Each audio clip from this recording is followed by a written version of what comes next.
He thought humiliating her would prove he was in control, but he had no idea he was about to expose exactly who didn't belong in that room. Before we continue, where are you watching from? Drop your city or country in the comments below, and if you believe in dignity and justice, hit like and subscribe, because stories like this remind us what really matters. Now, back to Victoria Hayes. The glass doors of Hayes and Rowland Consulting reflected the sharp morning sun as employees filtered in, their polished shoes echoing against the marble lobby floors, each step carrying a sense of urgency, ambition, and quiet competition.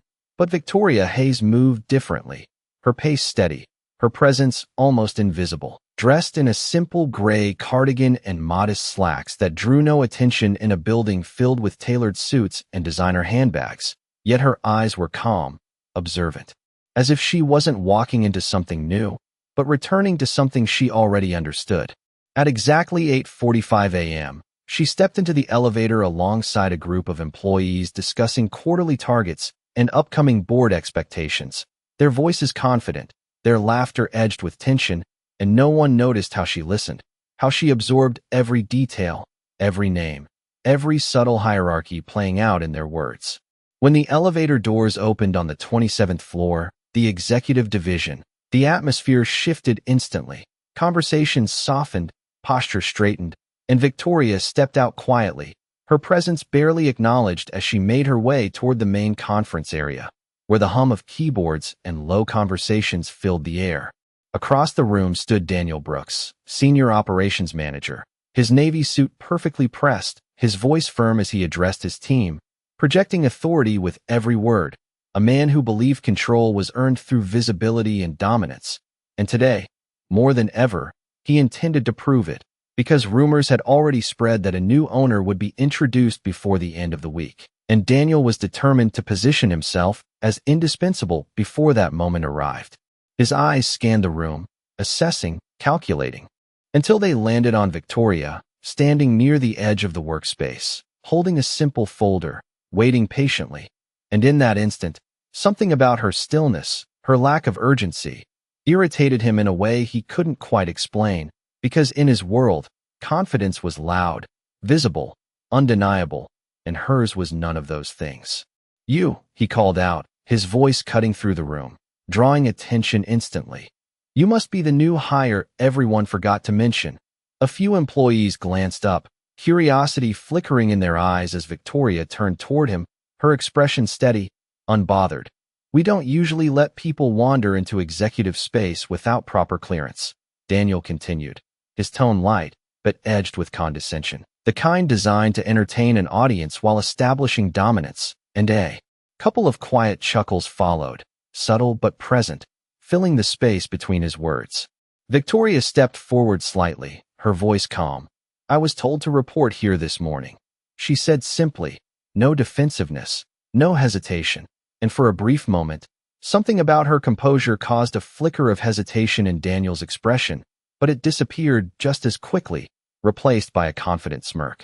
"Well," he replied, straightening his tie as he glanced around at the watching team. "Around here, we expect a certain level of professionalism, and that includes knowing where you belong." His words landing deliberately, each one measured to reinforce the unspoken hierarchy of the room, and the silence that followed felt heavier, charged with expectation, as if everyone was waiting to see how far this would go, how much further he would push. And Victoria simply stood there, her eyes steady, taking it all in without a single word of resistance, as if she already knew something the rest of them didn't. And in that quiet, something shifted, though no one in the room could yet explain why. Because sometimes the most dangerous power isn't the one that speaks the loudest, it's the one that waits.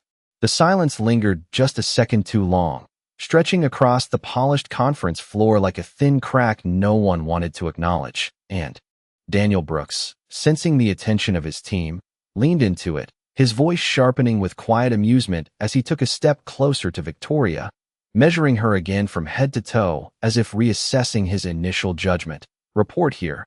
"Huh," he repeated, tilting his head slightly. "That is interesting, because last time I checked, this floor is reserved for people who actually contribute to the company's bottom line." A few more restrained chuckles followed, softer this time, cautious, as if some in the room were beginning to feel the edge of something uncomfortable beneath the surface. But no one spoke, no one intervened, because in this space, hierarchy was everything, and Daniel controlled it. Victoria did not react the way he expected. She did not lower her gaze or rush to explain herself.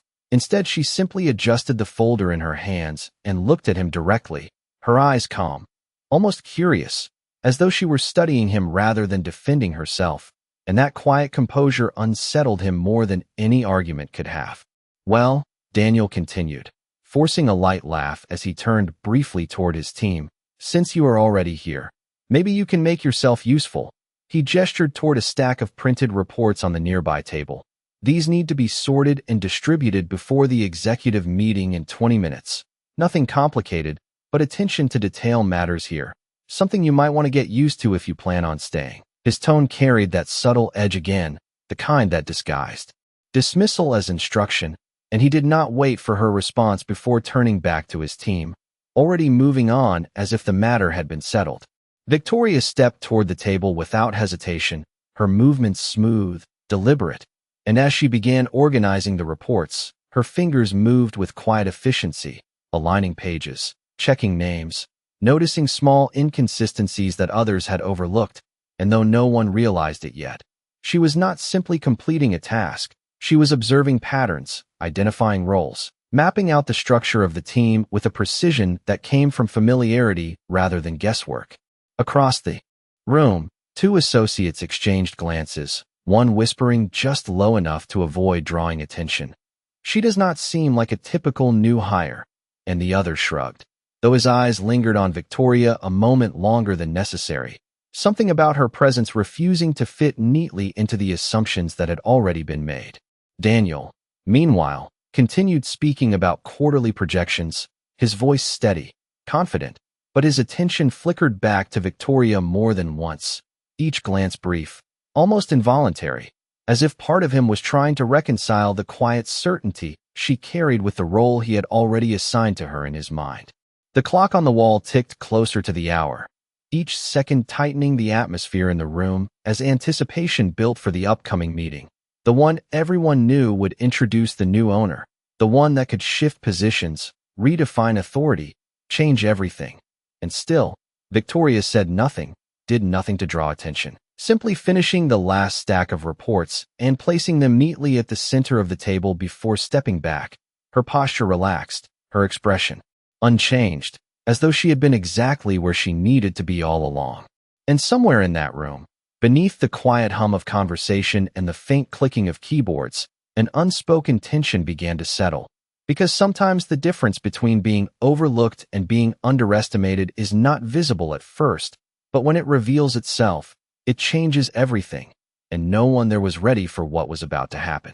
The conference room began to fill with a quiet urgency as employees gathered their materials and took their seats, the low hum of anticipation growing heavier with each passing second, because this was not just another meeting. This was the moment everyone had been waiting for, the introduction of the new owner, the person who would redefine authority within these walls, and Daniel Brooks stood at the head of the long glass table, adjusting his cufflinks with controlled precision, his posture straight, his expression composed, every detail carefully curated to project confidence, because in his mind, perception was everything, and today he intended to be seen as indispensable. Victoria remained near the far end of the room, standing just outside the immediate circle of influence, her presence still understated, her hands resting lightly against the back of a chair as she observed the subtle choreography unfolding before her. The way certain employees leaned forward to appear engaged, the way others avoided eye contact, calculating their positions, and how Daniel positioned himself directly in the center, as if proximity alone could secure power. "Let us keep this efficient," Daniel announced, his voice carrying across the room as he tapped the table lightly, drawing all attention to himself. "When the new owner arrives, we want to demonstrate alignment, professionalism, and above all, leadership." He emphasized the last word with a slight pause, his eyes scanning the room before briefly landing on Victoria again, that same flicker of irritation crossing his expression as if her quiet presence still disrupted the narrative he was trying to control. One of the junior analysts leaned toward another and whispered, "Do we know who the owner is yet?" And the response came just as quietly, "No one does. That is the point." And the uncertainty lingered, adding tension to every movement, every glance, every breath in the room. The large digital clock on the wall shifted to 9 o'clock exactly, and for a moment, everything seemed to slow.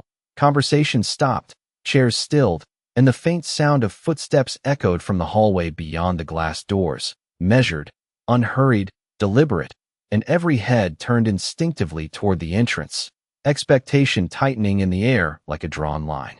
Daniel straightened immediately, his expression transforming into practiced professionalism.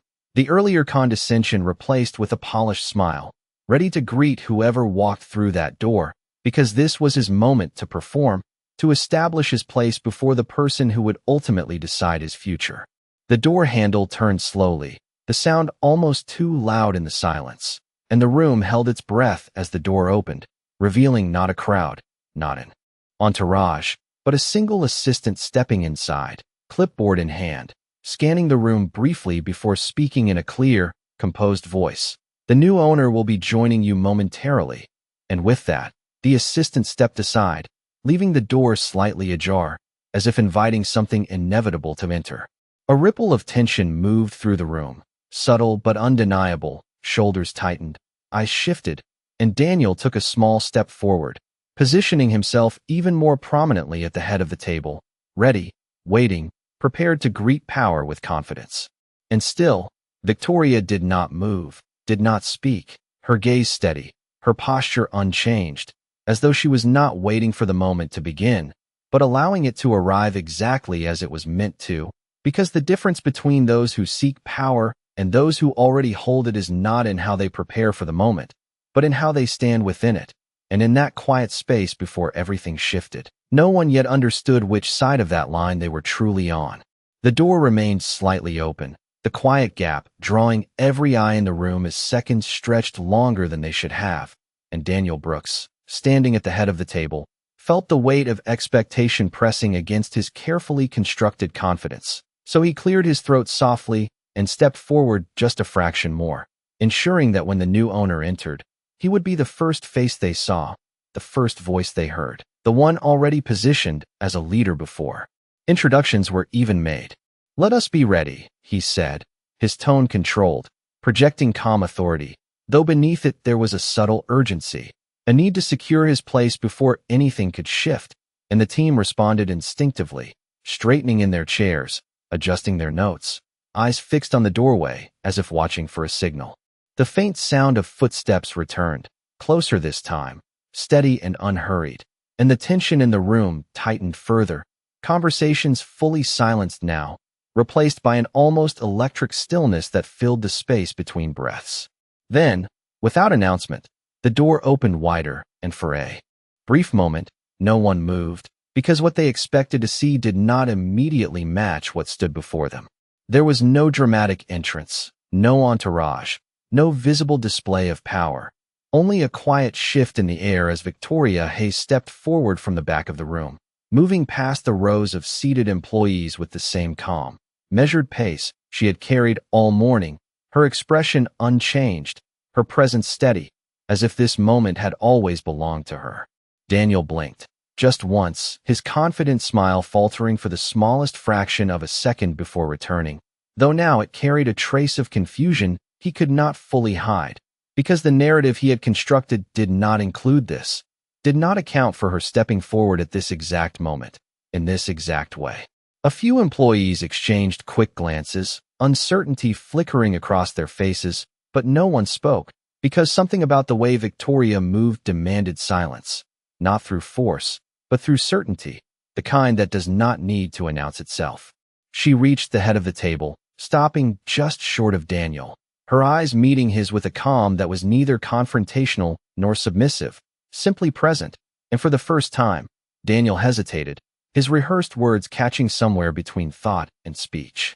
"Excuse me," he began, his voice slightly tighter than before. "This area is reserved for executive leadership." But even as he spoke, The words felt thinner, less certain, as though they no longer held the authority he intended. Victoria tilted her head slightly, her gaze steady, and then, without raising her voice, without changing her expression, she spoke. Yes, I am aware. And the simplicity of the response landed heavier than any argument could have, because it carried no need for explanation, no attempt to justify her presence, only quiet confirmation. She stepped past him then, moving to the chair at the head of the table, the one Daniel had positioned himself beside just moments ago. And as she placed her folder down with precise ease, the room seemed to contract around that single action, every eye fixed, every breath held. No one interrupted, no? One questioned, because in that instant, something shifted, something undeniable, as if the structure everyone relied on had just been rearranged without warning. And as Victoria rested her hands lightly against the table and looked out across the room, her gaze calm, her posture effortless, the realization had not yet fully formed in their minds, but it was already there, building quietly, waiting to be understood, because sometimes the moment that changes everything does not arrive with noise or spectacle, it arrives in silence, and by the time you recognize it, it is already too late to take back what you said.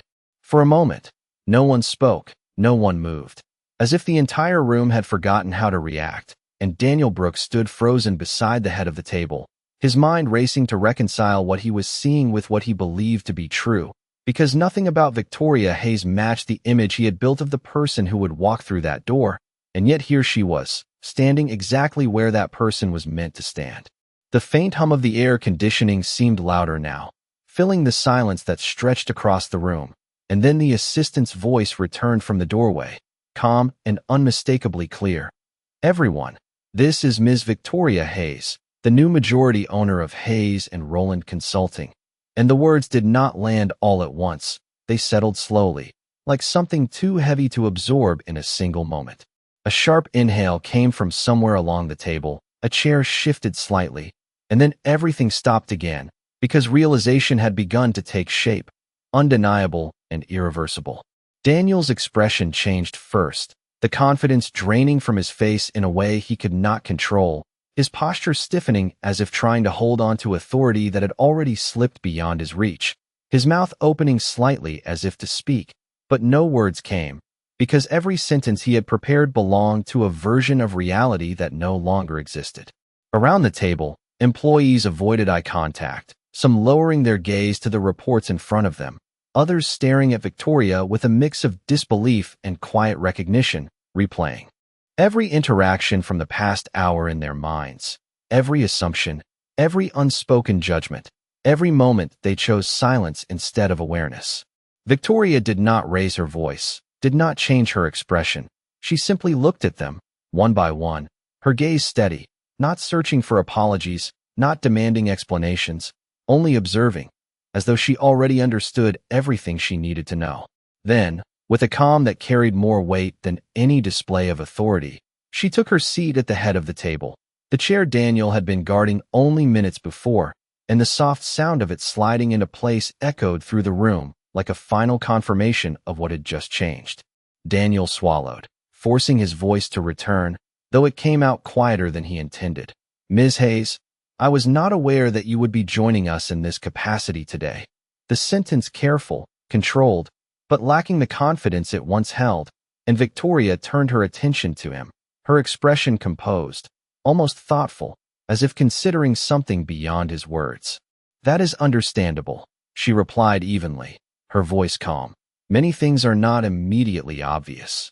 And the simplicity of her response carried a quiet precision, not an accusation, not a reprimand, but something deeper, something that made the room feel even smaller than before. She glanced briefly at the neatly stacked reports in front of her, the ones she had organized herself just moments earlier, and then back at the team, her gaze steady, her posture relaxed, completely at ease in a space that had once tried to push her out. No one spoke, no one interrupted, because the shift had already happened, the lines had been redrawn, and every person in that room could feel it, whether they wanted to acknowledge it or not. And as the silence settled once more, heavier now, more permanent, one truth became impossible to ignore, that respect given too late does not carry the same weight as respect shown from the beginning. And in that room, surrounded by glass walls and polished surfaces, the reflection of that lesson was something no one could escape. The weight of the moment did not lift, it settled. Deeper, pressing into every corner of the room as Victoria Hayes remained seated at the head of the table, her presence no longer quiet in the way they had first mistaken, but unmistakably defined. And Daniel Brooks stood there for a second longer than necessary, as if his body had not yet caught up with the reality unfolding in front of him, before he slowly stepped back, reclaiming his seat with a stiffness that betrayed the composure he was trying to maintain. The rest of the team followed in near silence, chairs sliding back into place, papers being adjusted with unnecessary precision, small movements filling the space where confidence had once been, because now every action carried a new awareness, a carefulness that had not existed before. Victoria glanced briefly at the digital display mounted on the wall, then back at the team, her voice calm and measured as she began. "I prefer to start meetings on time." And though the words were simple, they carried a quiet authority that required no reinforcement, no repetition, and the room responded instantly, attention aligning without hesitation. "I have reviewed the recent quarterly reports," she continued, her fingers resting lightly against the table. "And I have also taken the opportunity to observe how this team operates." Her gaze moved across the room, not lingering on anyone long enough to accuse, but not skipping anyone either. And that even distribution of attention made it impossible for anyone to feel exempt from what she was about to say. Daniel shifted slightly in his seat, his jaw tightening as he listened, his earlier confidence now replaced by a careful stillness, as though he was waiting for a specific moment, a direct call-out, something he could respond to, but Victoria did not offer it so easily. "Performance metrics matter," she said, "but they are not the only measure of a company's strength." Her tone remained even, controlled, but there was a clarity in her words that cut deeper than volume ever could. "The way people are treated, especially when they are perceived to have less power, tells me more about the future of this organization than any spreadsheet."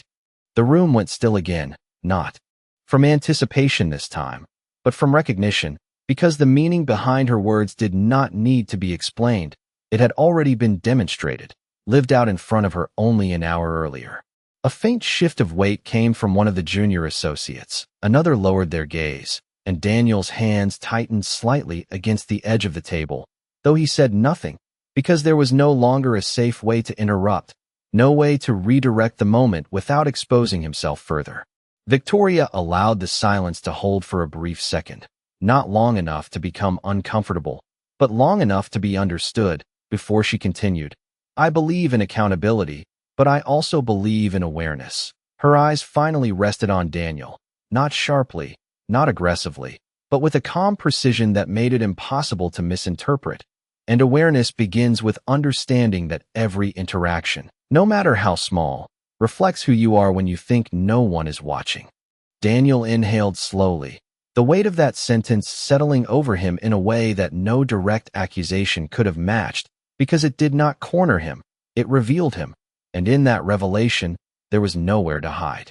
Victoria leaned back slightly, her posture relaxed, her presence steady, as if the point had already been made and did not require repetition, and the room remained quiet, not out of fear, but out of a shared realization that something fundamental had shifted, something that would not return to what it had been before, because once a truth like that is seen clearly, it cannot be unseen. And in that moment, surrounded by glass walls that reflected every angle of the room, every person present was forced to confront not just what had happened, but what it said about them.